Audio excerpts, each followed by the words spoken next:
ঘুমানোর সময় আমরা নড়াচড়া করতে পারি না। অনেক সময় মনে হয় কেউ আমার উপর ভর করে আছে। অনেকে বলে এটা বোবাজিন। এ সম্পর্কে কিছু বলেন। কোন ধরনের ব্যক্তি মসজিদ কমিটিতে থাকতে পারে? এই প্রশ্নটা সব এলাকায় মানুষ করে। তার মানে মসজিদ কমিটির বিরুদ্ধে পাবলিক মনে হয় খেপা একটু বেশি। ভাইরা আমার, আমাদের দেশে মসজিদ কমিটিতে শুধুমাত্র বাহু দেখে দেখে কমিটিতে লোক রাখে, যে যার বাহুর জোর বেশি।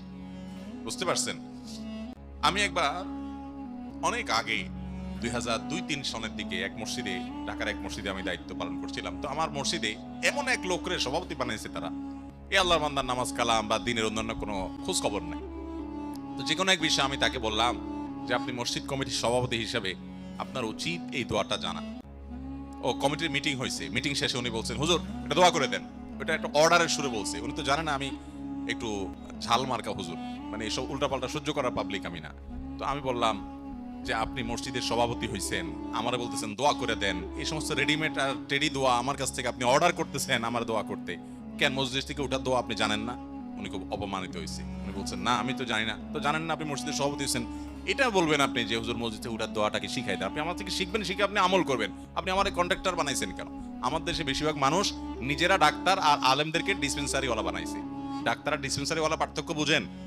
ডাক্তার প্রেসক্রিপশনে লিখে দেয় এই ওষুধ খাবেন, আর ডিসপেন্সারি আলা সেটা দেখে দেখে ওষুধগুলো দিয়ে দেয়। ঠিক না ভাই? ঠিক।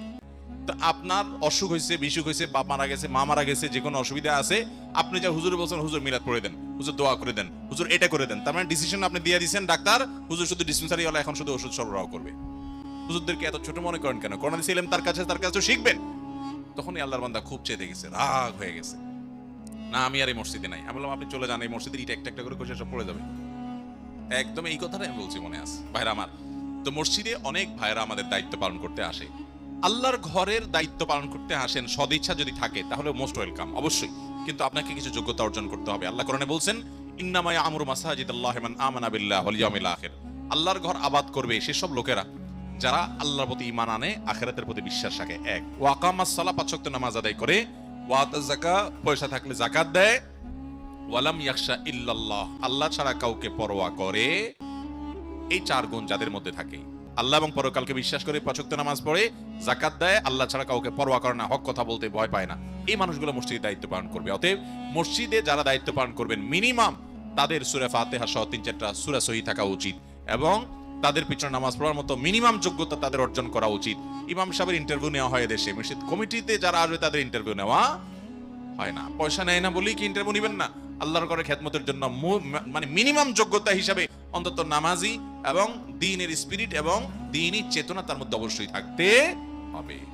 কিন্তু সেই সাথে এটাও মনে রাখতে হবে, অনেক মানুষ মসজিদের ছায়া আসার পর, মসজিদ কমিটিতে আসার পর আস্তে আস্তে সংশোধন হয়ে যায়। তাদের প্রতি রূঢ় আচরণ করে তাদেরকে আমরা দূরে সরাই দিব না। আল্লাহ আমাকে আমাদের সবাইকে মাফ করুন।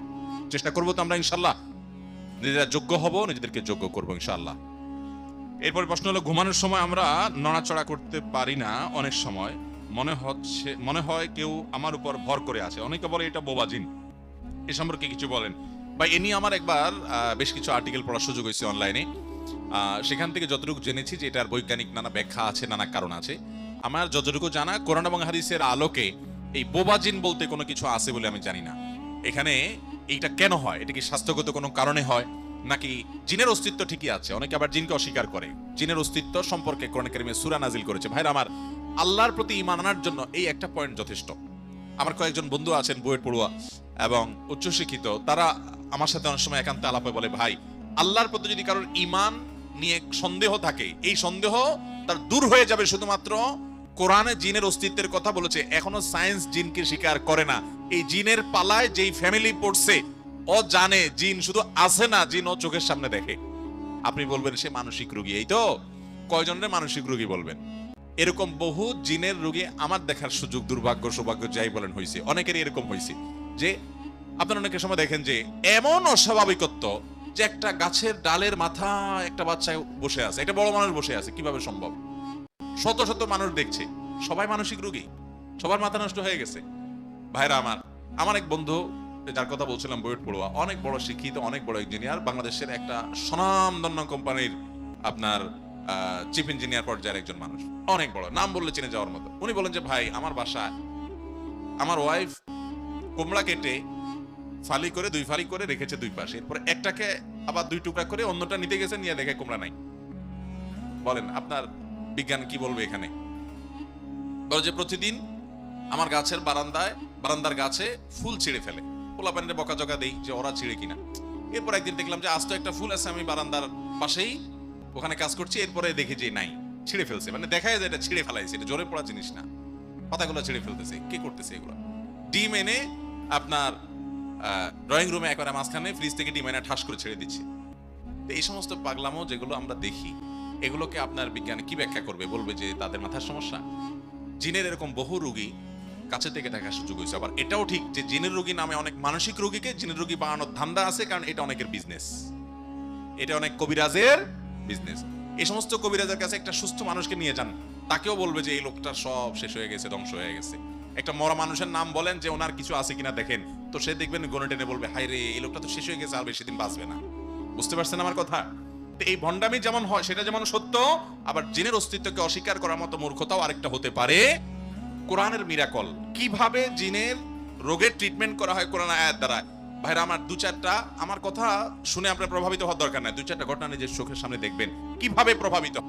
দেখবেন যে ক্যারিসমেটিক ভাবে কোরআন কারীমের আয়াত অলৌকিক ভাবে সেখানে কাজ করে। আল্লাহ তাআলা আমাদের ঈমানগুলোকে নবায়ন করা, শক্ত করার তৌফিক দান করুন যাদের মধ্যে এই সমস্ত সংশয় আছে। তো যেটা বলছিলাম যে ঘুমের মধ্যে যে আমাদের অনেক সময় হয় এরকম যে আমরা নড়াচড়া করতে পারি না, একদম ভয়ঙ্কর অবস্থা, এটা বোবা জিনের কারণে হয় এরকম কথা কোরআন হাদিসে কোথাও আসলে আমার জানা নাই। যদি জিনের উপদ্রবের কারণে হয় সেটা হতে পারে, আল্লাহু আলাম, অদৃশ্যের বিষয়। আর এটার বৈজ্ঞানিক কোনো ব্যাখ্যা যদি থাকে তাহলে সেটা অবশ্যই এটা গ্রহণযোগ্য হতে পারে। এক রাকাতে সূরা ইখলাস 3 বার পড়লে প্রত্যেকবার কি বিসমিল্লাহ পড়তে হবে? দেখুন, প্রত্যেক রাকাতে সূরা ফাতিহার পর একটা সূরা আমরা মিলাবো বা কোন একটা অংশ পড়বো, সেখানে দিকেও সূরা ইখলাস 3 বার পড়তে চায়, পড়তে পারেন সূরা ইখলাসকে মহব্বত করে। তো যদি 3 বার পড়েন প্রতিবারই তিনি বিসমিল্লাহ পড়বেন শুরুতে, যেহেতু প্রত্যেক সূরা পাঠের শুরুতে কি পড়তে হয়? বিসমিল্লাহ পড়া সুন্নাহ।